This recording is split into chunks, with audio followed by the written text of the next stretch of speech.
अस्सलाम वालेकुम दोस्तों, आज हम आपके साथ एक ऐसी सबक आमूज़ कहानी शेयर करेंगे जो कि एक सच्ची कहानी है।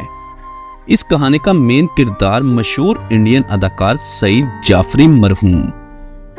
सईद जाफरी जो 15 नवंबर 2015 को फौत हो गए, लेकिन ये कहानी सामने आई 30 जुलाई 2019 को, जब उनकी एक डायरी मिली जिसमें सईद जाफरी ने अपनी जिंदगी की सबसे बड़ी गलती और सबसे बड़ा पछतावा लिखा था।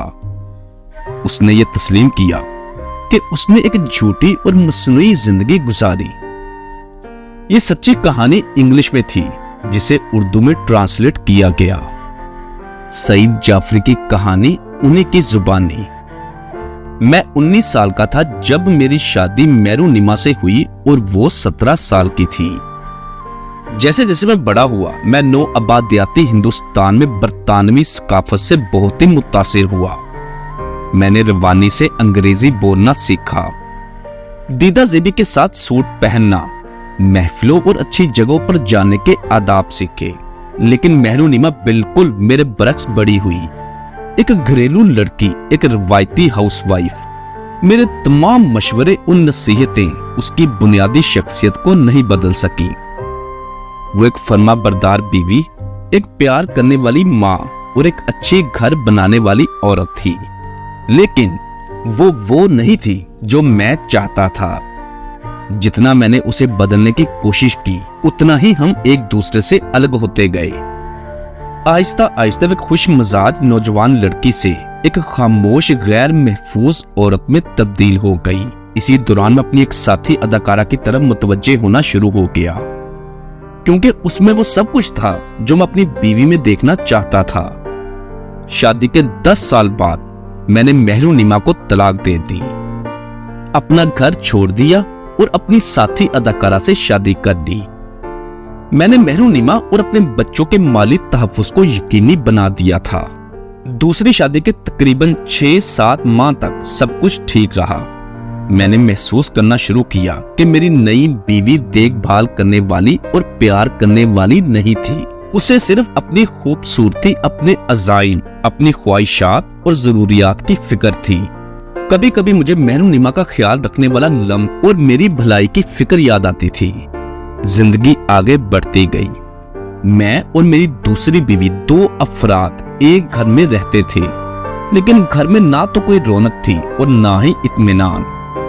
मैंने पलटकर कभी ये जानने की कोशिश भी नहीं की कि मेहरुनिमा और मेरे बच्चों के साथ क्या हुआ।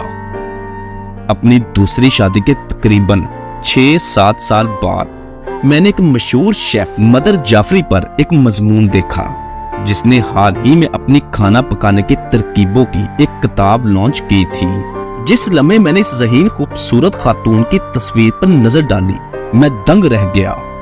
वो तो मेहरुनिमा थी, लेकिन ये कैसे हो सकता है? क्या उसने दोबारा शादी की थी और अपना नाम तब्दील कर लिया है? मैं उस वक्त बैरून मुल्क शूटिंग कर रहा था। मैंने पता करवाया तो मालूम हुआ कि वो अमेरिका में रहती है। मैंने अमेरिका जाने वाली अगली ही फ्लाइट पकड़ ली। मैंने इसके बारे में तहकीकात की कि वो कहाँ है और इससे मिलने चला गया। मैं जब वहां पहुंचा तो उसने मुझे मिलने से इनकार कर दिया। मेरी बेटी जो 14 साल की थी और बेटा जो 12 साल का, उन्होंने उसको बताया कि वो मुझसे आखिरी बार बात करना चाहते हैं। उसका नया शौहर भी वहां मौजूद था और वो अब मेरे बच्चों का कानूनी बाप भी था। उस रोज मेरे बच्चों ने मुझे क्या कहा मैं कभी नहीं भूल सकता। उन्होंने मुझे बताया कि उनका नया बाप सच्ची मोहब्बत का मतलब जानता है। उसने मेहरुनिमा को वैसे ही कबूल किया है जैसी कि वो थी। कभी भी उसने उसे वो बनाने की कोशिश नहीं की जो वो चाहता था, क्योंकि वो उसे अपने से ज्यादा प्यार करता है। उसने उसे अपनी रफ्तार से बनने दिया और कभी भी अपनी ख्वाहिशात को उस पर थोपने की कोशिश नहीं की। उसने उसे बतौर फर्द कबूल किया, उससे लुत्फ अंदोज हुआ जैसी कि वो थी, और वो आज अपने दूसरे शौहर की बेलौस मोहब्बत और कबूलियत के तहत एक पुरएतमाद मोहब्बत करने वाली खुद मुख्तार खातून बन चुकी है। जहां मैं खुद गर्जी से भरा हुआ था, वहीं उसकी शख्सियत के तकाजों और अदम कबूलियत ने उसे कुचल दिया था और फिर अपनी खुद गर्जी में मैंने उसे जाया कर दिया। मेरी जिंदगी का सबसे बड़ा सबक है कि आप जिससे प्यार करते हैं उसको वैसे ही प्यार करें जैसे कि वो है, ना कि उसको बदलने की कोशिश करें।